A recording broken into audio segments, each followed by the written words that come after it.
நீ யாரம்மா? உனக்குமா என்னை தெரியவில்லை? அந்த பண்டாசுரனின் பல மாயைகளில் அவன் தலையோடு வந்திருக்கும் நீயும் ஒரு மாயைதானோ என்று நான் சந்தேகிக்கிறேன். அவன் மடிந்து விட்டான் என்பது உண்மை என்று தெரியும் வரை நீ யார் என்பதை நான் எப்படி தெரிந்து கொள்ள முடியும்? இப்படி வா.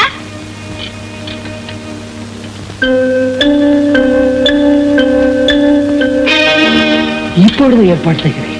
நாகாபரணா, யார் இந்த மரகத சிலை? இந்த மழலை அமுதத்துக்கு தங்களிடம் என்ன இத்தனை ரகசியம்? தெரிவிக்கிறேன். தேவலோக சிற்பியான மயனே, மயனே, இந்த பேசும் பதுமையை போல் ஒரு பிரதிமை செய்து அதை சுற்றி ஒரு எழில்மிக்க மண்டபத்தை ஏற்படுத்து. ஜனார்த்தனா, அந்த மண்டபத்தை நாளை உதயத்தில் தீபாராதனையுடன் திறந்து பார்த்தால் தான் யார் என்பது நமக்கெல்லாம் தெரிந்து விடுமாம். இந்த பேசும் பொற்சித்திரம் எனக்கு அருளிய பரம ரகசியம் இதுதான்.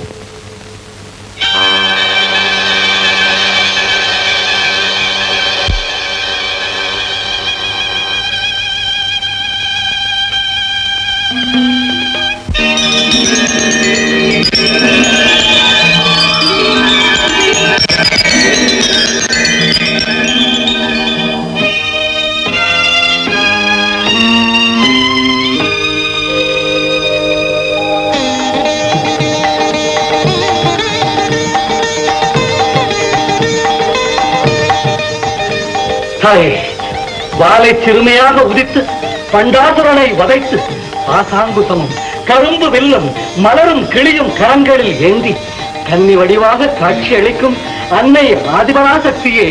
ஆதிபராசக்திதான். ஆனால் இம்மண்டலக மக்களை வாழ்விப்பதற்காகவே தோன்றிய இக்கோலத்திற்கு பெயர் காமாட்சி. ஜனார்த்தனா, காமாட்சி என்ற பெயரை கொண்ட பிரம்மஸ்வரூபிணியான நான் மகிழ்ந்து ஏற்றுக்கொள்ளும் பூஜா விதிகளை துர்வாச முனிவர் அன்பு பூஜையாக, அஹிம்சா பூஜையாக வகுத்துக் கொடுப்பார்.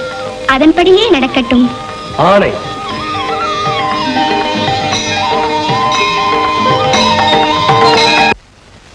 இப்ப புரியுதா அவளை சின்ன சிறுக்கி நான் ஏன் சொல்றேன்னு? இப்ப புரியுதுங்க. ஆனா அவ சின்ன சிறுக்கியா?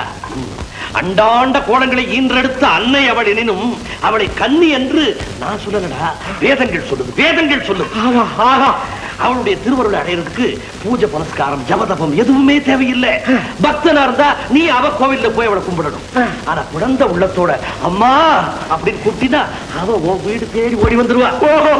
இப்ப தஞ்சாவூர்ல குடிகொண்டிருக்காளே பங்காரு காமாட்சி, அவ இதுக்கு முன்னால காஞ்சிபுரத்துல தான் இருந்தா. அப்படிங்களா? ஆமா. அதுக்கப்புறம் திருவாரூர்ல 60 வருஷம் இருந்தா. அந்த ஊர்ல ஒரு அப்பாவி பக்தனுக்கு எவ்வளவு அற்புதமா அனுகிரகம் பண்ணிருக்கா தெரியுமா?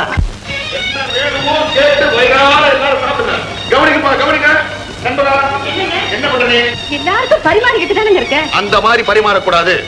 ஒவ்வொரு கன்னி பொண்ணையும் தனித்தனியா விசாரிச்சு உபச்சரிக்கணும். ஜாக்கிரதை. என்னப்பா எல்லாம் கவனிங்க. வாங்கம்மா வாங்க, எல்லாரும் வாங்க. இந்த பந்தி முடிஞ்சது அடுத்த பந்தி உங்களுக்கு தான். எல்லாரும் இருந்து சாப்பிட்டு போங்க. சாமி இருங்க இருங்க.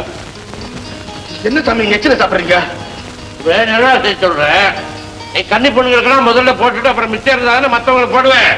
சாமி கோச்சு கூடாது. கன்னி பொண்ணுங்களுக்கு முன்னால எதுக்காக நான் சாப்பாடு போடுறேன்டா. அப்படி போட்டா தானே பொண்ணுங்களோட வந்து அந்த சின்ன சிறுக்கி காஞ்சி காமாட்சி உட்காந்து உன் படையில சாப்பிடுவான்னு தானே. சாமி உங்களை பார்த்தா ஊருக்கே புதுசா தெரியுது. உங்களுக்கு எப்படி இந்த ரகசியம் தெரியும்? உன் ஆசையை பத்தி தான் ஊர் கூட பேசிக்கிறாங்களே.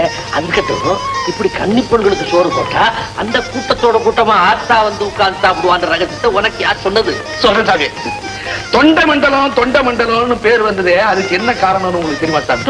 துண்டீரன் ஒரு ராசா ஆண்டாலே அதுதான். அந்த ராசா ஆண்ட நாட்டுல திடீர்னு ஒரு சமயம் பெரிய பஞ்சம் வந்துருச்சு தெரியுமா? ஆமா வந்தது.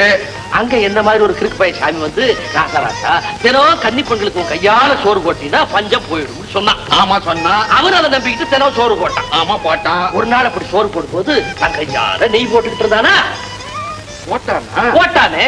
அப்படி போடும்போது இந்த நெய்யினுடைய வளவளப்பு தாங்காம ஒரு கன்னி பெண்ணுடைய இலையில இவன் கையில போட்டு இந்த தங்க மோதிரம் விழுந்துருச்சு. அந்த இலையில உட்கார்ந்து இருந்தது யாரு? யார் சாமி? ஆத்தாடா, கிறுக்கு பைய மகனே, சின்ன சிரிக்கு உட்கார்ந்துதாடா. அந்த ஆத்தா தங்க மோதிரத்தோட ஒரு கவலை சோத்து எடுத்து அப்படியே சாப்பிட்டா, அந்த தங்க மோதிரம் வயிற்றிருந்த 3.25 மணி நேரமும் தங்க மழையா பொழிஞ்சு தள்ளிடுச்சுடா. போச்சாமி, இத்தனை வருஷமா கன்னி பொண்ணுங்களுக்கு சாப்பாடு போடுற என் ஆத்தா ஏன் வந்து சாப்பிடலன்னு எனக்கு இப்பதான் சாமி தெரிஞ்சது. என்ன தெரிஞ்சது? என் கை விரல்கள்ல தங்க மோதிரம் போட்டு நெய் அள்ளி கொட்டல சாமி. சாமி கொஞ்சம் ஒரு கூட்டம் உட்கார்ந்து இருக்குது, 5 விரல்ல மோதிரத்தை போட்டு நெய்யை அள்ளி விட்டு கொட்டிட்டு ஓடி வரேன். இப்படி கையில மோதிரத்தை போட்டு நெய்யை விட்டா தங்க மழை புளியும். அதுக்காக இதெல்லாம் செய்தியா சாமி? யாருக்கு சாமி உனக்கு தங்கமும் மழையும்? ஆத்தா திருவடியை எடுத்து வச்சு என் வீட்டுல உட்கார்ந்து என் கையால சாப்பிட்டுட்டு போயிட்டாங்களா? என்னை விட புண்ணியமா இந்த உலகத்துல வேற எவன் சாமி? அந்த நினைப்போட செஞ்சா செய், நல்லது. அவா ஆத்தா வந்து காலடி எடுத்து வச்சு சாப்பிட்டு போனா அதை நீ எப்படி தெரிஞ்சுக்க போற? அதான் சாமி எனக்கு தெரியல. அத நினைச்சா மண்டை நொறுங்குது, மூளை கொதிக்குது. அதுக்கு நான் வழி சொல்லட்டுமா? சொல்லுங்க சாமி. இப்போ ஒரு நாளைக்கு எத்தனை பேருக்கு சாப்பாடு போடுறேன்? எவன் கணக்கு பாக்குறது? வர்றவங்க எல்லாம் அள்ளி அள்ளி விட வேண்டியதானே. தொடர்ந்து போட்டுட்டேன். ஒரு பந்திக்கு 101 இலை போட்டு 100 கன்னிப்பெண்களை எண்ணி உள்ள அனுப்பு. எதுக்கு சாமி? என்னைக்கு 101 இலையிலேயே கன்னிப்பெண்கள் உட்கார்ந்து சாப்பிடுறாங்களோ அன்னைக்கு ஆத்தா வந்து சாப்பிட்டா தரடா அர்த்தம். சிக்கிக்கிட்டா சாமி, ஆத்தா என்கிட்ட சிக்கிக்கிட்டா. இன்னும் பசமா சிக்க வைக்கட்டுமா? சொல்லு சாமி, சொல்லு சாமி, அவளை படைக்கலாம். பந்தி போடுறதுக்கு வெளியே 101 ரவிக்க துண்டு வெத்தலை பாக்கெல்லாம் வச்சுக்க. சாப்பிட்டு வர ஒரு கன்னி பெண்ணுக்கு வெத்தலை பாக்கி ரவிக்க துண்டையும் கொடு. என்னைக்கு 101 ரவிக்க துண்டு காலி ஆகுதோ அன்னைக்கு ஆத்தா வந்திருக்கிறா, சாப்பிட்டு இருக்கிறா, உன் கையால ரவிக்க துண்டு வாங்கிட்டா. ஆத்தா செய்யறேன் தாயே, செய்யறேன். அவ்வளவு சுலபமா வரமாட்டா, சோதனைக்கு மேல சோதனை வைப்பா. என்கிட்டயா? அவளுக்கு காட்சி எனக்கு காட்சி பாத்துக்கிறேன் சாமி. அப்படியா? ஆத்தா நிச்சயம் வருவா, அப்ப நானும் வர்றேன். சாமி உள்ள வந்து சாப்பிடுங்க.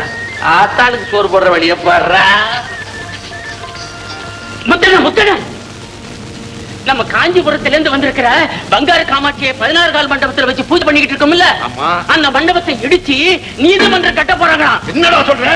ஆமாங்க, அந்த இடத்தை பார்வையிட வெள்ளைக்கார கலெக்டர் வர போறாரா, கூட்ட காத்துக்கிட்டு இருக்குன்னு. என் உசுரே போனாலும் ஆத்தா உட்கார்ந்து இருக்கிற இடத்தை இடிக்க விட மாட்டேன்டா.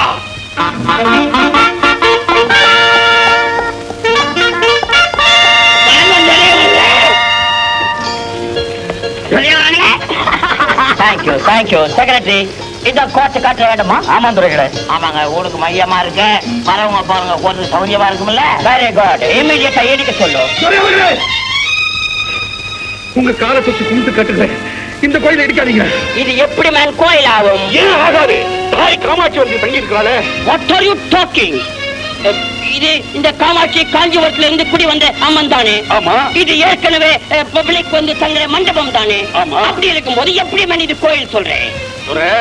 ராமர் இருக்கிற இடத்துக்கு அயோத்தின்னு சொல்லுவாங்க. அந்த மாதிரி தாய் வந்து தங்கிட்டாங்கன்னா மண்டபம் என்ன வெட்ட வழியா இருந்தா கூட திருக்கோயில் ஆயிடும். இந்த அம்மாவுக்கு கோயில் கிட்ட ஊருக்கு வெளியில நான் தான் நிலம் பார்த்தேன், ஐயாவை பார்த்துட்டு சரின்னு சொல்லிட்டாரு. அது மட்டும் இல்ல, அது கோயில் கட்டுறதுக்கு கவர்மெண்ட்ல இருந்து நிறைய பணம் கொடுக்குது, ஊருக்கு வெளியே கட்டிக்கோ. ஏன் துரை, தாய் காமாட்சிக்கு ஊருக்கு வெளியே கோயில், ஊருக்கு மத்தியில கோர்த்தா?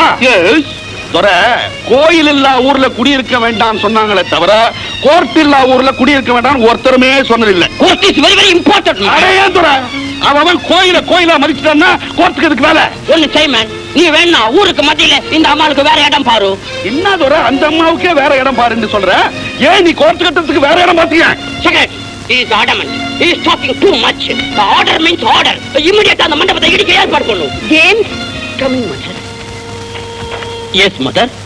இந்தியாவின் மத விஷயங்களிலோ கோவில் வழிபாடுகளிலோ பிரிட்டிஷ் கவர்மெண்ட் தலையிடக்கூடாதுன்னு குவீன் விக்டோரியா மகாராணி ரூல் போட்டிருக்காங்க. Is it? எஸ், அதனாலே ஹை கமாண்டோர கன்சல்ட் பண்ண பிறகு இந்த மண்டபம் இடிக்கிறத பத்தி ஒரு முடிவுக்கு வரணும். Thank you, mother. Secretary, நான் முதல்ல போட்ட ஆர்டரை ரத்து பண்ணிட்டு மறு ஆர்டர் வர வரைக்கும் இந்த மண்டபத்தை இடிக்க வேணாம். இது ரொம்ப சீக்கிரட்டா இருக்கட்டும். ஓகே? அவங்களுக்குள்ளவே குசு குசுன்னு பேசிட்டு முடிவு சொல்லாம போறாங்க. தம்பி, இதை இடிக்காம இருக்கணும்னா தானே டாம் டாம்னு பேசுவாங்க. இது இடிக்கிறதா முடிவு, அதனாலதான் குசு குசு. இடிக்க விட்டுடுவா. பாலுக்கு வர்ற காணிக்கைகளை எல்லாம் அப்படியே வீட்டுக்கு கொண்டாந்துடுறீங்களே, அது கிரமங்களா அக்கிரமங்களா? மூடா மூடா, அந்த மண்டபம் 8 திக்கும் திறந்து கிடக்குது. எவனாவது பூந்து அள்ளிட்டு போயிட்டா நான் என்ன பண்றது? அதான் காணிக்கல பந்தாவத்தா கொண்டாந்து நம்ம வீட்டுல வச்சிருக்கேன். அத வீட்டுலதான் வச்சிருக்கீங்க. வேற எங்க வச்சிருக்கேன்? வட்டிக்கு விடல. ஆறாவ சும்மா கிடக்குற பணத்தை வட்டிக்கு விட்டு ஒரு வருவாய்க்கு ஏற்பாடு பண்ண. அப்படி வர்ற வருமானத்துல நீங்க உங்க பேர்ல சொத்து வாங்கல. வாங்கினா என்ன தப்பு? பின்னால காமாட்சி பேர் மாத்திட்டா போச்சு. அட ஏங்க மூக்க இப்படி சுத்தி தொடறீங்க? வாங்கும் போதே அம்பாள் பேர்ல வாங்கி வச்சுட்டா சரியா போகுது. எப்படி எழுதுற? ஏன் எழுத முடியாதா? சும்மா ரெடி. இந்த பங்காரு காமாட்சி காஞ்சிபுரத்துல இருந்து நம்ம திருவாரூர் கொண்டவ தானே. ஆமா. அவ இன்னும் இந்த மண்டபத்துல தான் இருக்க போறாளோ, இல்ல செத்த ஊரை தள்ளி இருக்க போறாளோ, இல்ல ஊரை தாண்டி இருக்க போறாளோ, இன்னும் அந்த அம்மாவுக்கு விலாசம் நிச்சயமாவலியே. இந்த நிலையில அந்த அம்மா பேருக்கு சொத்தை வாங்கி நான் எந்த விலாசத்தை வச்சு பத்திரம் எழுதுவேன்? அடி காமாட்சி, உனக்கு நிரந்தர விலாசம் இல்லைங்கிறாரே, நான் என்னடி செய்வேன்? இன்னும் நீ தெரிஞ்சு வச்சுக்கோ. இந்த பார்வதி, கோமதி, காந்திமதினு இந்த பொம்பளை சாமிங்கெல்லாம் இருக்கு பத்தியா? அது பத்தியா புருஷன் பரமசிவன், பிள்ளைங்க விநாயகர், முருகர் குடும்ப சமயத்துல கோயில் இருக்காங்க. அதனால அந்த கோயில் சொத்தை நம்ம எடுத்தோம்னா தான் அந்த புள்ள குட்டிக்கும் அந்த சாமிங்கெல்லாம் கஷ்டப்படும். அந்த பாவம் நம்ம தலையில வந்து விடும். இது அப்படி இல்லடி காமாட்சி, கண்ணி, நித்திய கண்ணி. அதனால இவ சொத்தை எவ்வளவு வேணாலும் எடுக்கலாம், எவ்வளவு வேணாலும் சாப்பிடலாம். நீங்களா பேசுறீங்க? வேற யாரு? கொஞ்சம் கூட தெய்வத்துக்கிட்ட பற்றுதலோ பயபக்தியோ இல்லாத உங்களை போல ஆசாமிகளை எல்லாம் தர்மகர்த்தாவை போட்டுறாங்கல்ல, அவங்க பேச வைக்கிறாங்க. இத பாருங்க, உங்க போக்கு நாசத்துலதான் கொண்டு போய் முடிக்கும். இந்த பாரு, சிவன் சொத்து குலநாசம்னு சொன்னானே தவிர அம்பாள் சொத்து குலநாசம்னு ஒரு பயலும் சொல்லல. படி.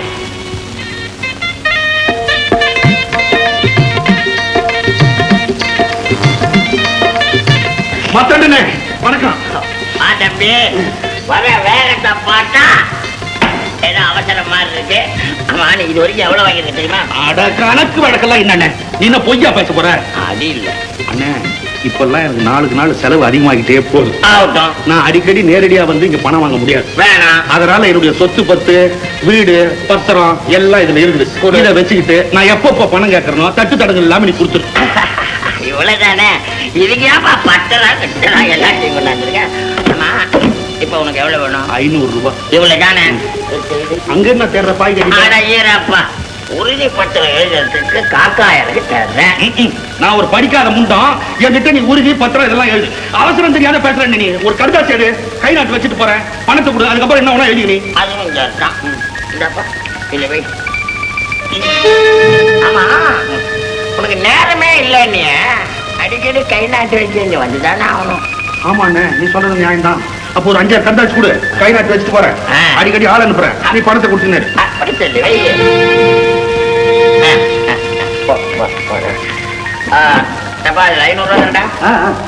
தம்பி சில்லறையா இருக்கு, பரவாயில்லையா? கரிகாய்க்கும் மளிகைக்கு தானே கூட.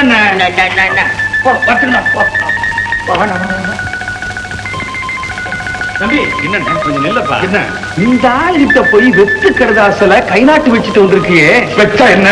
அது இல்லப்பா, அதுல எழுத வேண்டியதை எழுதி தொகையை குறிச்சு நமக்குன்னு இருக்கிற 4 மனுஷால் கிட்ட சாட்சி பொல்லாத மனுஷால் சாட்சி எல்லாத்துக்கும் ஆத்தா காமாட்சி சாட்சியா இருப்பா. வாழ்ன